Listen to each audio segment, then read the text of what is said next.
ce thème, c'est mon histoire personnelle d'abord. Pour ceux qui ne le savaient pas, le 22 octobre, j'ai perdu plus de 60 personnes de ma famille, de ma parenté. Mais j'avais refusé la haine. J'ai pris mes 7 enfants que j'avais adoptés, 4 enfants ou tout, 3 enfants tout aussi. J'ai fui ma colline natale, la colline de Nyamutobo. J'ai cru que je pouvais arrêter ces ténèbres de la haine morbide. Je suis allée à l'évêché. Malheureusement, les Tutsis m'ont trouvé aussi là-bas. J'avais cru et je les connaissais et je les aimais. Je leur ai dit, ne mourrez pas comme Caïn qui a tué son frère Abel. Ne faites pas aux autres ce que vous ne voulez pas qu'on fasse pour vous. Ils ne m'ont pas écouté. Ils ont assassiné 72 personnes devant moi. J'ai eu cette résilience à cause de mon baptême, de ma foi en Dieu, un Dieu amour infini qui envoie son Fils pour libérer l'esclave. J'ai prié, malgré ma douleur, malgré les atrocités que j'avais vécues, à cause de cet amour qui dépasse. Je ne parle pas de la résilience. Pour moi, ce n'était pas de la résilience. C'était de l'amour infini. Parce que je crois, je suis convaincue que l'amour va au-delà de toutes ces atrocités. Et c'était cet exemple que j'ai voulu montrer aujourd'hui. Parce que si je n'avais pas eu au-delà de la résilience, il n'y aurait pas eu de Richard, ni d'Emery, ni de Modeste que vous avez vu, ni d'Aline. Alors c'est ce regard que j'ai porté, ce regard d'amour, mais sachant que j'étais portée par cet amour infini de Dieu qui m'a permis de rester toujours debout. Parce que je suis debout malgré les 28 ans, malgré les calomnies, malgré la souffrance, malgré les nuits blanches où j'ai dû perdre 5 enfants par jour. Je suis restée debout parce que j'avais une confiance triomphante en la providence. C'est ce thème que je voudrais dire à tout le monde, que c'est possible. C'est possible, mais c'est possible étant ensemble. Et ensemble, l'impossible devient possible. Shalom, shalom, shalom. Même le Fils de Dieu, en mourant sur la croix, il a dit, il y a plus de 2000 ans, Père, qu'il soit un, afin que le monde croie que tu m'as envoyé.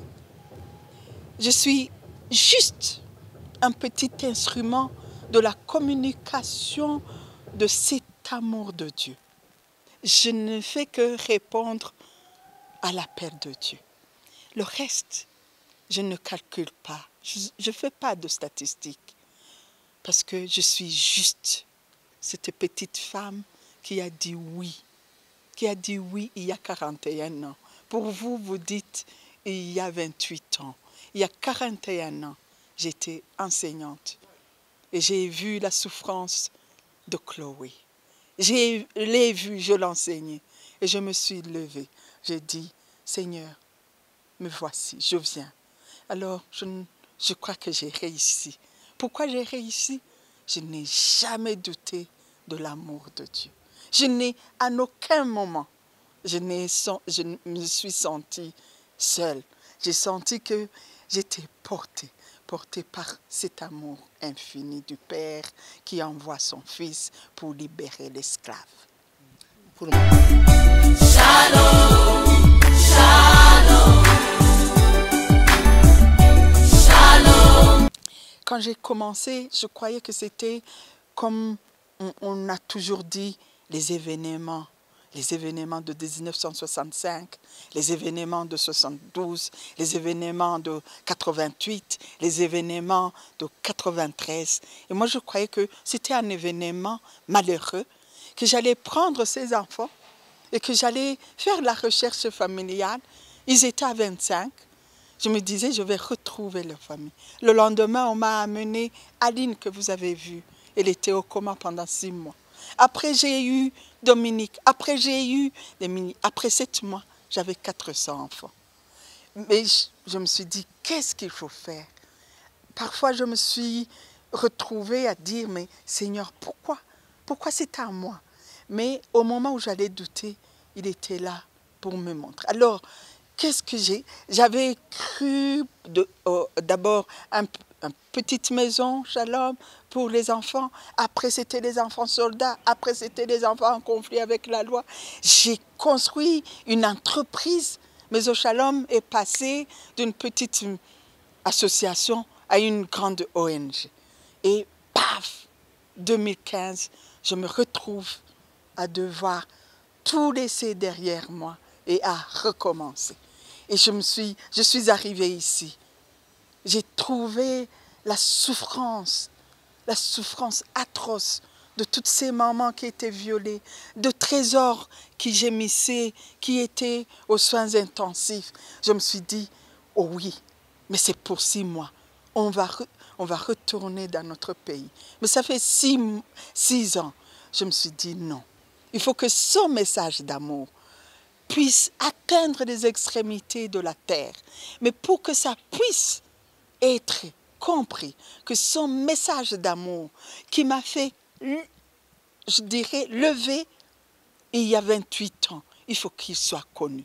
Pour qu'il soit connu, il faut une bonne éducation. Et c'est pour cela qu'il y a une semaine, nous avons posé cette première pierre pour Académie Ubuntu. Pour que nous donnions une belle formation avec les valeurs d'Ubuntu à cette jeunesse qui ira jusqu'aux extrémités de la terre. Et comme moi, je l'ai dit, je ne suis plus jeune. Avec 65 ans, je devais être à la retraite. Mais je me suis dit, comment je pourrais faire connaître ce beau message que j'ai reçu comme juste une petite, je dirais, une petite femme qui a compris, qui a dit oui.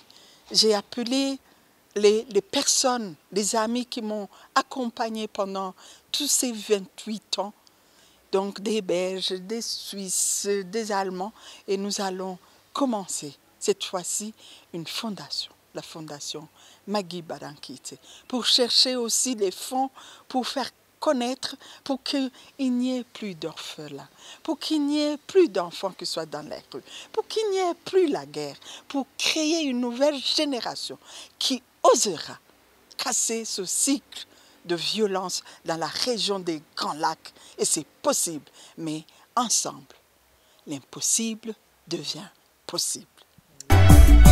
Shalom, shalom, shalom. C'est vrai. Mon premier message, j'aimerais le dire d'abord à tous ces Burundais qui sont humiliés par l'exil, surtout ceux qui sont en Tanzanie, qui chaque jour doivent faire face aux humiliations, aux atrocités, aux tortures, aux assassinats, aux enlèvements arbitraires. J'aimerais leur dire, restez toujours debout. L'amour triomphe toujours. Et je sais que ce monde a été béni par Dieu. C'est Dieu qui porte le monde. N'ayez pas peur. Ne courbez pas les chines. Et tous ceux qui sont au Burundi, humiliés, qui vivent dans la terreur, dans ce pays qui est devenu une prison à ciel ouvert, où plane le silence de la mort qui plane sur ma patrie que j'aime beaucoup. N'ayez pas peur, Dieu a vaincu le mal. C'est l'amour qui triomphera. Mais j'aimerais encore une fois le dire à tous mes enfants que j'ai aimés, à commencer par mon aîné, ma chère fille Chloé. Si tu entends cette voix, tu la reconnais.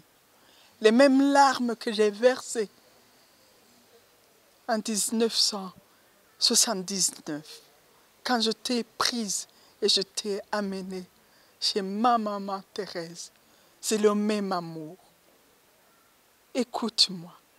Je m'aimerais crier comme Monseigneur, feu Monseigneur Runa, qui a dit, ne mourrez pas comme Caïn, qui a tué son frère Abel. Je crie un cri maternel vers mon fils Benjamin. Benjamin, je t'ai aimé le jour où je t'ai trouvé à Guieta. Mouillé, désespéré, tu avais marché longtemps de Ruigi jusqu'à Guieta à pied, cherchant seulement une attestation d'indigence. Je me suis arrêtée, je ne te connaissais pas. Je t'ai pris dans la camionnette, j'ai essuyé tes larmes, je t'ai pris et j'ai payé pour toi.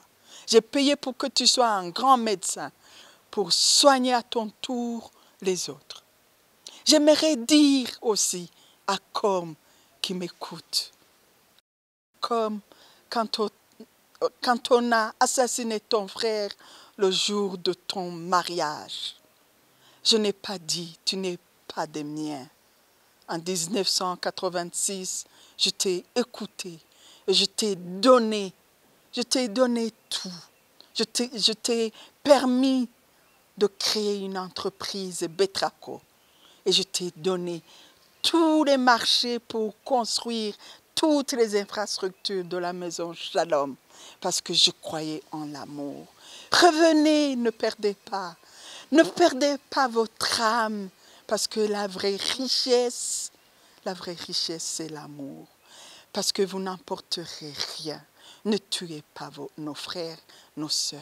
Je vous en supplie, écoutez-moi, généreuse, quand je t'ai trouvé, quand tu étais dans la rébellion et que ton fils Raoul, autiste, personne ne le voulait.